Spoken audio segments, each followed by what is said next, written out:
Bakıdan bura 130 kilometrik yoldur.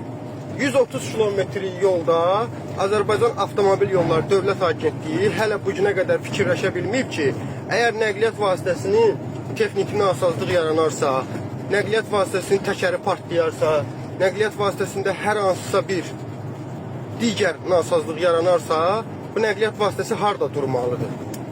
Yəni yolun ortasında, demək olar ki, yolun ortasında da harda durasın, təkər partlasa harda dəyişəsən.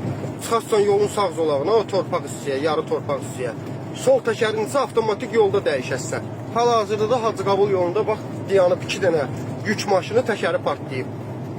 Düz yolun ortasında dəyişirlər təkəri, məcburiyyətdən. Belə olmamalıdır, qardaş, ciblər olmalıdır.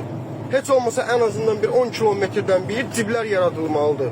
Bu vəziyyətdə yol olmur, bu vəziyyətdə iş olmur. Bu ancaq təhlükədir.